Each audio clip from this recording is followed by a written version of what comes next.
Hello, welcome to PPC one shot. जैसा कि आप लोगों को बताया गया था कि पी परिवर्तन क्लासेस आप लोगों के लिए अपने YouTube channel PPC one shot पे कक्षा 10वीं एवं 12वीं के बोर्ड परीक्षार्थियों के लिए एक स्पेशल सीरीज की शुरुआत करने जा रहा है। उसी क्रम में आज हम आपके सामने कक्षा 10वीं के बोर्ड परीक्षार्थियों के लिए पहला क्वेश्चन लेकर के आए हैं। क्या है देखिएगा। पहला क्वेश्चन है, रासायनिक अभिक्रिया किसे कहते हैं? इसके प्रकारों को उदाहरण सहित स्पष्ट कीजिए। 2019, 2022, 2014 और 2015 में पूछा गया प्रश्न है। एक इंपॉर्टेंट प्रश्न है आपके बोर्ड एग्जाम 2023 के लिए। चलिए शुरुआत करते हैं। रासायनिक अभिक्रिया, जैसे एग्जामिनर को हमें प्रभावित करना है तो सबसे पहले हम क्वेश्चन से रिलेटेड डेटा को लिख देंगे, उसके बाद बारी बारी से एक एक के बारे में हम एक्सप्लेन कर देंगे, जिससे कि एक गुड इफेक्ट एग्जामिनर्स के ऊपर आएगा। चलिए, तो रासायनिक अभिक्रिया मुख्यतः कितने प्रकार की होती है? 5 प्रकार की। संयोजन या संकलन अभिक्रिया, वियोजन या अपघटन अभिक्रिया, विस्थापन अभिक्रिया, उपचयन या ऑक्सीकरण या अपचयन अभिक्रिया, ऊष्माक्षेपी और ऊष्माशोषी अभिक्रिया। वियोजन अभिक्रिया 3 प्रकार की, ऊष्मीय अपघटन, विद्युत अपघटन, प्रकाश अपघटन। विस्थापन में एकल विस्थापन, द्विविस्थापन। और अपचयन या ऑक्सीकरण अभिक्रिया में उपचयन या ऑक्सीकरण, अपचयन और रिडॉक्स अभिक्रिया तथा ऊष्माक्षेपी और ऊष्माशोषी अभिक्रिया। इन सबको हम बारी बारी से देखेंगे। चलिए शुरुआत करते हैं। सबसे पहले रासायनिक अभिक्रिया। रासायनिक अभिक्रिया, रासायनिक अभिक्रिया वह प्रक्रम जिसमें एक या एक से अधिक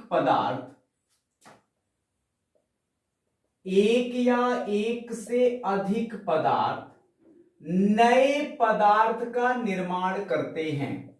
नए पदार्थ का निर्माण करते हैं, रासायनिक अभिक्रिया कहलाती है। रासायनिक अभिक्रिया कहलाती है। या दूसरे शब्दों में अभिकारकों से उत्पाद बनने का प्रक्रम, अभिकारकों से उत्पाद बनने का प्रक्रम रासायनिक अभिक्रिया कहलाता है। रासायनिक अभिक्रिया कहलाता है। जैसे HCl plus NaOH, NaCl plus H2O। अभिकारक, अभिक्रिया को करने वाला ही क्या कहलाता है? अभिकारक, अभिक्रिया को करने वाला, ये आपका अभिकारक है। उत्पाद, अगर हम इसको समझें उत्पाद को तो उत्पन्न बाद, अगर हम इसको उत्पाद को उत्पाद बोलें तो उत्पन्न बाद, और जो बाद में उत्पन्न होता है, जो नया पदार्थ बनता है, उसे हम क्या कहते हैं? उत्पाद कहते हैं। तो ये आपका HCl hydrochloric acid, NaOH sodium hydroxide के साथ क्रिया करता है तो NaCl सोडियम क्लोराइड और जल का निर्माण करता है। इसी प्रक्रम को रासायनिक अभिक्रिया कहते हैं। और रासायनिक अभिक्रिया को जो करता है उसे अभिकारक कहते हैं, तथा जो बाद में उत्पन्न होता है उसे उत्पाद कहते हैं। आई होप्स कि ये बात समझ में आई होगी और आपने नोट कर लिया होगा। चलिए भैया आगे बढ़ते हैं। अब हम आगे बात करते हैं रासायनिक अभिक्रिया के प्रकार। जैसा कि आपको व्हाइट बोर्ड में दिख रहा है, रासायनिक अभिक्रिया के प्रकार में सबसे पहले जो हमें पढ़ना है वो क्या पढ़ना है? हमें पढ़ना है संयोजन या संकलन अभिक्रिया। संयोजन या संकलन अभिक्रिया। चलिए भैया, संयोजन या संकलन अभिक्रिया क्या होती है? वह रासायनिक अभिक्रिया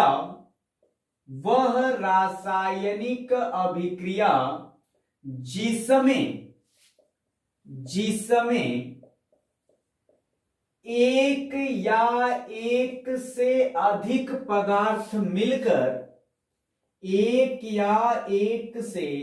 अधिक पदार्थ मिलकर नए पदार्थों का अधिक पदार्थ मिलकर एकल नया पदार्थ बनाते हैं। एकल नया पदार्थ बनाते हैं। क्या कहलाता है भाई? संयोजन या संकलन अभिक्रिया कहलाती है। वह रासायनिक अभिक्रिया जिसमें एक या एक से अधिक पदार्थ मिलकर एकल नया पदार्थ बनाते हैं, या दूसरे शब्दों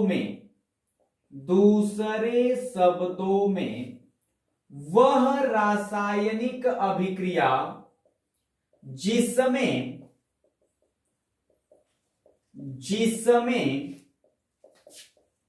एक या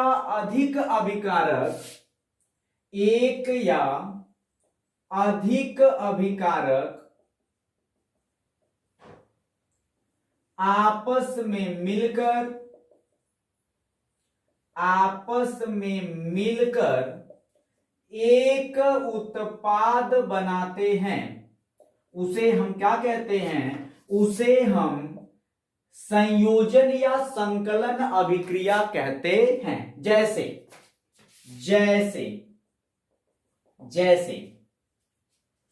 CaO बिना बूझा चूना।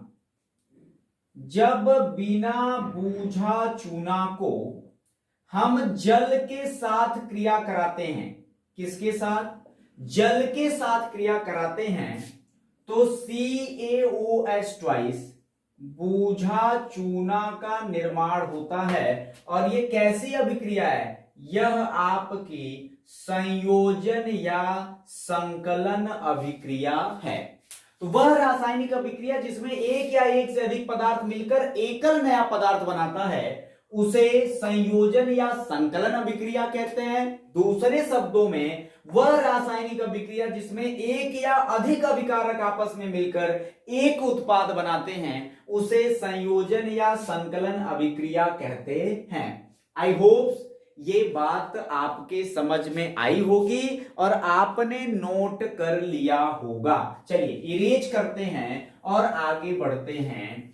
आगे क्या है? अगली अभिक्रिया है वियोजन या अपघटन अभिक्रिया। वियोजन या अपघटन अभिक्रिया। तो वियोजन या अपघटन अभिक्रिया से पहले थोड़ा सा इंक डाल लेते हैं। चलो भैया, वियोजन या अपघटन अभिक्रिया। अब ये वियोजन या अपघटन अभिक्रिया क्या होती है? चलिए ध्यान दीजिएगा। वियोजन या अपघटन अभिक्रिया, जैसा कि नाम से ही स्पष्ट है, वियोजित या अपघटित होना। वियोजित या अपघटित होना। जैसे देखिएगा, वियोजन या अपघटन। वियोजन या अपघटन। चलिए, वह रासायनिक अभिक्रिया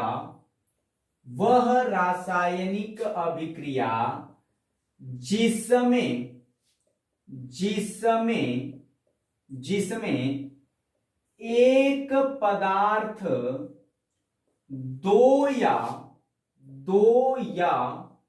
दो से अधिक पदार्थों में वियोजित हो जाता है अथवा टूट जाता है अथवा अपघटित हो जाता है, उसे वियोजन या अपघटन अभिक्रिया कहते हैं। अब ये वियोजन या अपघटन अभिक्रिया आपकी तीन है, जिसमें पहला आपका है ऊष्मीय वियोजन। ऊष्मीय वियोजन, अच्छा भैया, ऊष्मीय वियोजन क्या है? वह अभिक्रिया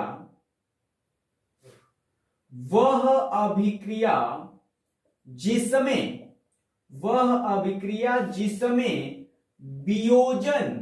वियोजन किसके द्वारा होता है? ऊष्मा द्वारा होता है, अर्थात पदार्थ को गर्म करने पर वह दो या अधिक पदार्थों में टूट जाता है, उसे हम ऊष्मीय वियोजन कहते हैं। जैसे एग्जाम्पल मेरे भाई इंपॉर्टेंट है और लिखना जरूरी है। जैसे कैल्शियम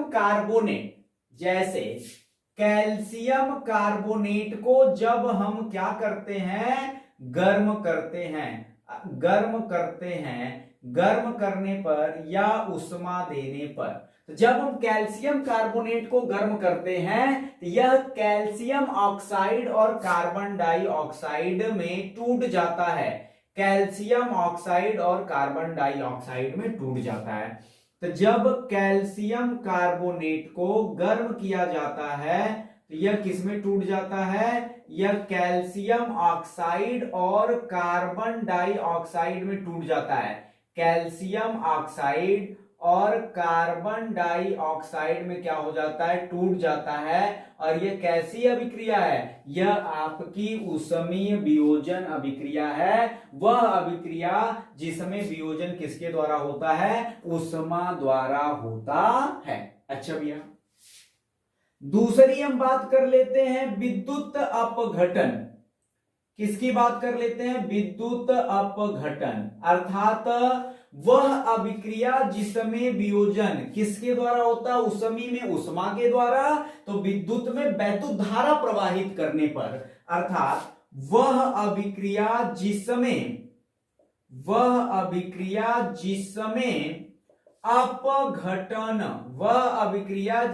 अपघटन किसके द्वारा होता है? विद्युत द्वारा होता है। विद्युत अपघटन अभिक्रिया कहलाती है। किसके द्वारा होता है? विद्युत द्वारा होता है। जैसे जल में वैद्युत धारा प्रवाहित करने पर, जब हम जल में क्या प्रवाहित करते हैं भैया? विद्युत धारा प्रवाहित करते हैं, तो जल में वैद्युत धारा प्रवाहित करने पर हाइड्रोजन और ऑक्सीजन प्राप्त होता है। चलिए भैया, जल, ये आपका है जल और ये है आपका हाइड्रोजन और ये है आपका ऑक्सीजन, और इसी प्रक्रम को जल का हाइड्रोजन और ऑक्सीजन में वियोजित होना ही विद्युत अपघटन कहलाता है। तो जब हम जल में वैद्युत धारा प्रवाहित करते हैं तो विद्युत अपघटन की प्रक्रिया संपन्न होती है। आई होप्स कि आपको ऊष्मी वियोजन और वैद्युत अपघटन समझ में आया होगा। अब एक बचा है प्रकाश अपघटन, तो आपने नोट कर लिया होगा। हम इसको इरेज करते हैं, फिर हम बात कर लेते हैं किसकी?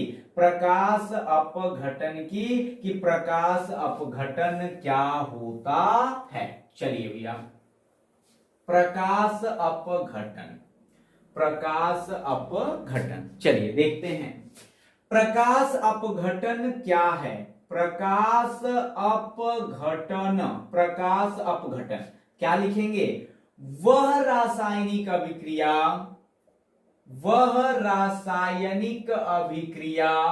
जिसमें एक पदार्थ प्रकाश द्वारा दो पदार्थों में, एक पदार्थ प्रकाश द्वारा दो पदार्थों में क्या हो जाता है? वियोजित हो जाता है, अथवा जब वियोजन अभिक्रिया जब वियोजन अभिक्रिया किसके द्वारा? प्रकाश द्वारा संपन्न होती है। तो जब वियोजन अभिक्रिया प्रकाश द्वारा संपन्न होती है तो उसे हम क्या कहते हैं? प्रकाश वियोजन कहते हैं। किसके द्वारा संपन्न होती है भैया? प्रकाश द्वारा संपन्न होती है तो उसे हम प्रकाश वियोजन कहते हैं। चलिए, जैसे उसे हम प्रकाश वियोजन कहते हैं। जैसे भैया देखो, जैसे सिल्वर क्लोराइड AgCl को सूर्य के प्रकाश के उपस्थिति में सिल्वर में और क्लोरीन में वियोजित हो जाना ही ये आपकी क्या है? प्रकाश वियोजन अभिक्रिया है। ये है आपका सिल्वर क्लोराइड, और ये सिल्वर क्लोराइड सूर्य के प्रकाश के उपस्थिति में सिल्वर और क्लोरीन में क्या हो जाता है? वियोजित हो जाता है। जैसे, अच्छा देखिए, हमें लग रहा है कि पिछले वाले रिएक्शन में मैं रिएक्शन को संतुलित करना भूल गया हूं, तो उसे आप संतुलित कर लीजिएगा। संतुलित करना भैया नेसेसरी है। अब इधर क्लोरीन के कितने परमाणु? 2 परमाणु, इधर क्लोरीन का 1 परमाणु, तो हम इसे संतुलित करने के लिए 2 परमाणु। अब इधर सिल्वर 2 परमाणु हो गया, तो यहां हम सिल्वर के यहां 2 परमाणु लगा देंगे और यह हमारा रासायनिक अभिक्रिया क्या हो गई? संतुलित हो गई। आई होप्स कि आपको वियोजन या अपघटन अभिक्रिया तथा इसका प्रकार पूरा समझ में आ गया होगा। चलिए, अब हम इसको इरेज करते हैं और आगे बढ़ जाते हैं। और जो अगली अभिक्रिया है वो क्या है? जो अगली अभिक्रिया है वो है आपकी, 1 सेकेंड, वो है आपकी विस्थापन अभिक्रिया। अब विस्थापन अभिक्रिया क्या होती है भैया? अच्छा, विस्थापन अभिक्रिया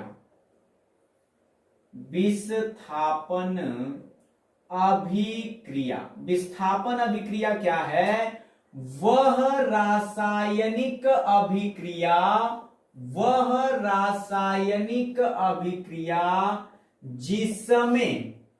जिसमें अभिकारक का एक परमाणु, अभिकारक का परमाणु 1 और 2 की बात हम एकल और द्विविस्थापन में करेंगे।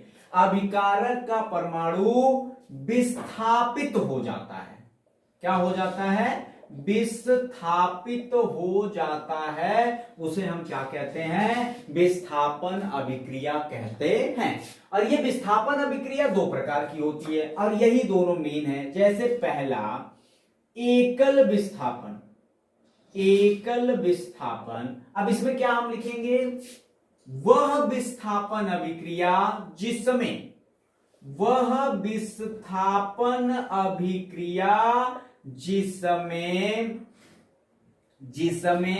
अभिकारक का एक परमाणु दूसरे परमाणु से विस्थापित हो जाता है। थोड़ा इसे और क्लियर आप समझ लीजिएगा। मतलब जो अधिक क्रियाशील परमाणु होता है वो कम क्रियाशील परमाणु को उसके स्थान से विस्थापित कर देता है और स्वयं उसका स्थान ले लेता है। जैसे, आइए, जैसे में हम देखते हैं, जैसे Fe प्लस CuSO4, इसमें क्या होता है कि ये FeCu से अधिक क्रियाशील है। ये Cu को इसके स्थान से विस्थापित कर देता है और FeSO4 हो जाता है और Cu आपका क्या हो जाता है? अलग हो जाता है। और ये आपका क्या था? आयरन, और ये आपका था कॉपर सल्फेट, और ये आपका है आयरन सल्फेट, और ये कॉपर यहां क्या हो जाता है? अलग। और यही जो अभिक्रिया है इसी को क्या कहा जाता है? एकल विस्थापन अभिक्रिया कहते हैं। मतलब जिसमें अभिकारक का एक परमाणु दूसरे को विस्थापित करके उसका स्थान ले लेता है, या अधिक क्रियाशील परमाणु कम क्रियाशील परमाणु को क्या कर देता है, विस्थापित कर देता है और स्वयं उसका स्थान ले लेता है, तो उसी को हम क्या कहते हैं, एकल विस्थापन अभिक्रिया कहते हैं। आई होप्स कि ये बात आपको समझ में आई होगी। आइए अब हम आगे चलते हैं और द्विविस्थापन अभिक्रिया की बात करते हैं कि द्विविस्थापन अभिक्रिया क्या है। चलिए भैया, चलिए, द्विविस्थापन अभिक्रिया, द्विविस्थापन अभिक्रिया क्या है भैया, वह विस्थापन अभिक्रिया जिसमें, वह विस्थापन अभिक्रिया जिसमें अभिकारक का दो परमाणु, अभिकारक का दो परमाणु एक दूसरे से क्या हो जाते हैं, विस्थापित हो जाते हैं, एक दूसरे से विस्थापित हो जाते हैं, उसे द्विविस्थापन अभिक्रिया कहते हैं। उसे द्विविस्थापन अभिक्रिया कहते हैं जिसमें दो परमाणु आपस में एक दूसरे से विस्थापित हो जाते हैं, उसे हम क्या कहते हैं, द्विविस्थापन अभिक्रिया कहते हैं। चलो भैया, जैसे, चलिए अब जैसे में हम एक रिएक्शन लेते हैं, जैसे Na2SO4 और BaCl2, Na2SO4 sodium sulphate BaCl2 barium chloride से जब क्रिया करता है तो ये आपस में विस्थापित हो जाते हैं, अर्थात ये बना देते हैं BaSO4 प्लस का NaCl, BaSO4 और प्लस का NaCl। देखिए यहां सल्फेट के साथ सोडियम था, लेकिन अब सोडियम आ गया क्लोरीन के साथ, ये आपस में जब दो परमाणु एक दूसरे से विस्थापित होते हैं, इसी को हम क्या कहते हैं, द्विविस्थापन अभिक्रिया कहते हैं। और यहां आपको दिख रहा है सोडियम का स्थान बेरियम ले लिया और बेरियम का स्थान सोडियम ले लिया, ये आपका क्या था, सोडियम सल्फेट, और ये आपका था बेरियम क्लोराइड, और ये आपका है बेरियम सल्फेट, और ये है आपका सोडियम क्लोराइड। आई होप ये भी आपको समझ में आया होगा। इरेज करते हैं, आगे बढ़ते हैं, और मुझे उम्मीद है कि आप लोगों ने नोट कर लिया होगा। चलो मेरे भाई, अगला हम बात करते हैं, अब हम बात करेंगे ऑक्सीकरण और अपचयन और रेडॉक्स अभिक्रिया के बारे में। इसमें जो सबसे पहला है वो आपका है ऑक्सीकरण या उपचयन, ऑक्सीकरण या उपचयन। चलो भैया, ऑक्सीकरण या उपचयन, दो परिभाषा हम देखेंगे। जो पहली परिभाषा है हमारी वो है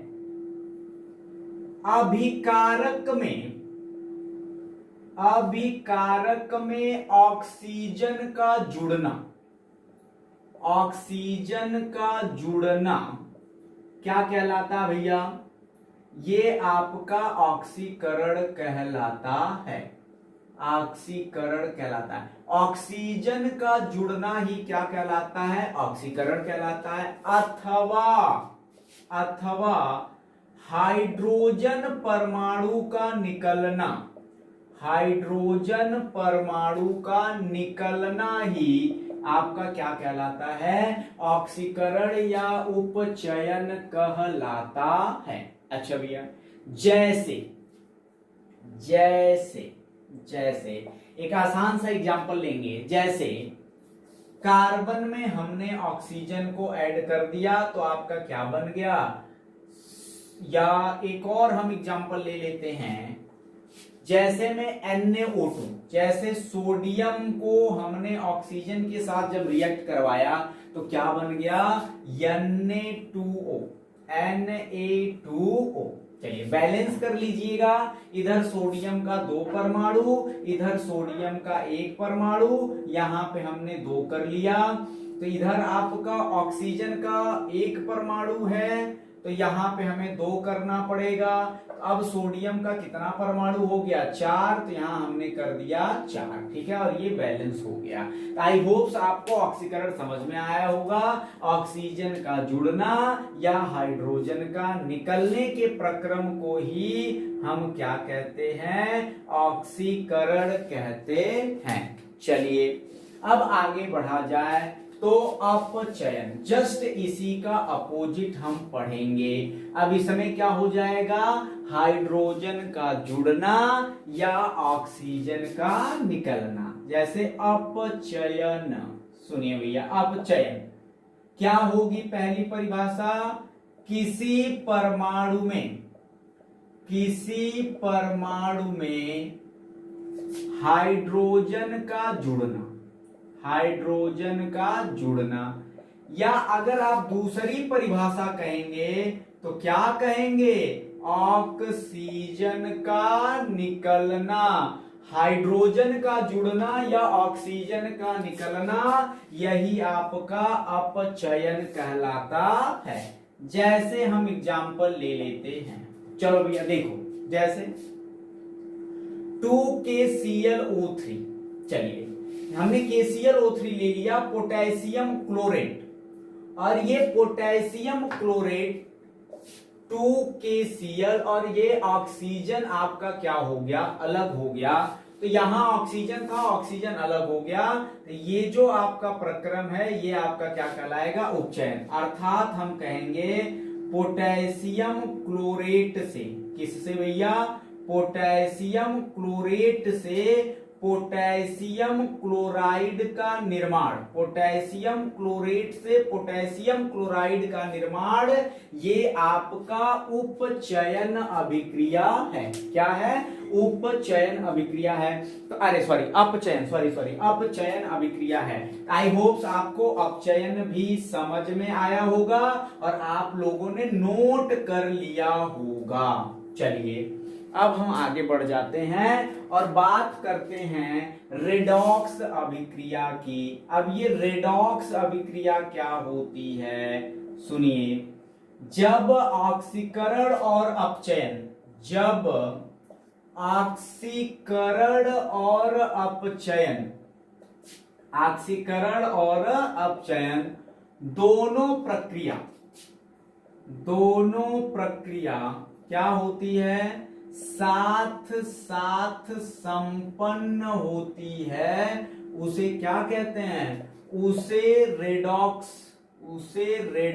अभिक्रिया कहते हैं, उसे रेडॉक्स अभिक्रिया कहते हैं। तो जब ऑक्सीकरण और अपचयन दोनों एक साथ होता है तो उसी अभिक्रिया को क्या कहते हैं, रेडॉक्स अभिक्रिया कहते हैं। जैसे एक एग्जांपल लेते हैं हम, जिंक ऑक्साइड ZnO, और हम क्रिया करवा देते हैं किससे, C से, कार्बन से, तो हमारा Zn अलग हो जाता है और ये CO। हमने क्या देखा, देखो यहां पे C आपका था और ये C से क्या हो गया है, आपका CO हो गया। तो यहां पे देखो कार्बन में ऑक्सीजन क्या हो रहा है, जुड़ रहा है, इस प्रक्रम को हम क्या कहेंगे, ऑक्सीकरण कहेंगे। अच्छा, यहां पे जिंक के साथ ऑक्सीजन था, ऑक्सीजन निकल गया, इस प्रक्रम को हम क्या कहेंगे, अपचयन, और इस पूरे अभिक्रिया को हम क्या कहेंगे, रेडॉक्स अभिक्रिया। तो आई होप्स आपको ये भी समझ में आया होगा कि जब ऑक्सीकरण और अपचयन दोनों प्रक्रियाएं साथ साथ संपन्न होती हैं तो उस अभिक्रिया को रेडॉक्स अभिक्रिया कहते हैं। चलिए भैया अब आगे हम बढ़ते हैं और लास्ट टॉपिक पे चलते हैं, ऊष्माक्षेपी एवं ऊष्माशोषी अभिक्रिया। जैसा नाम से ही स्पष्ट है, ऊष्माक्षेपी, जिसमें ऊष्मा उत्सर्जित होती है, निकलती है, उसे ऊष्माक्षेपी कहते हैं। और ऊष्माशोषी, जिसमें ऊष्मा अवशोषित होती है, उसे हम क्या कहते हैं, ऊष्माशोषी अभिक्रिया कहते हैं। तो पहले हम डिस्कस करेंगे किस पे, ऊष्माक्षेपी अभिक्रिया पर। क्या होगा भैया, वह रासायनिक अभिक्रिया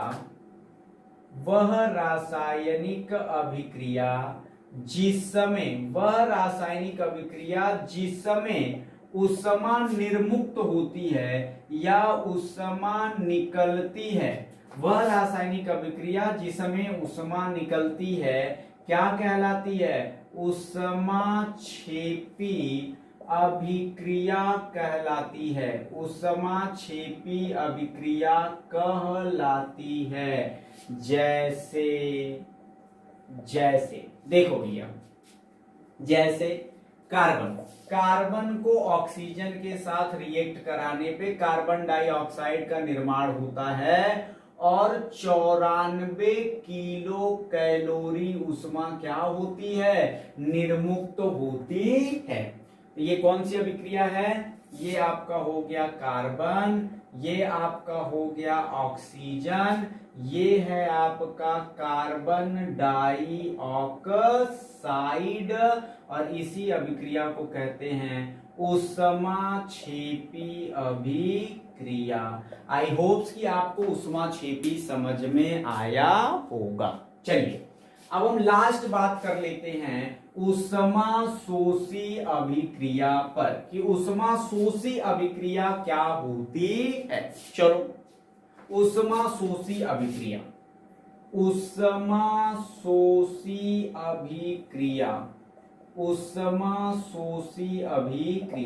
तो वह रासायनिक अभिक्रिया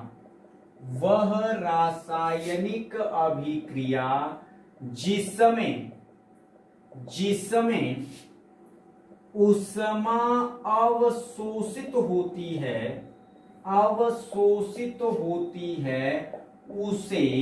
उसे ऊष्माशोषी अभिक्रिया कहते हैं। क्या कहते हैं, ऊष्माशोषी अभिक्रिया कहते हैं।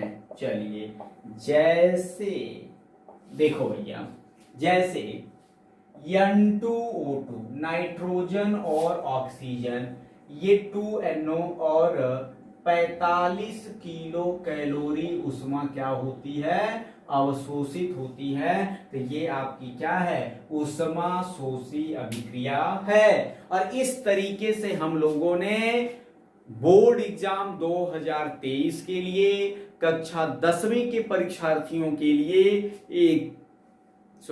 एक महत्वपूर्ण प्रश्न विज्ञान का रासायनिक अभिक्रिया से आप क्या समझते हैं, इसके प्रकार का सविस्तार वर्णन कीजिए को हमने कंप्लीट कर लिया।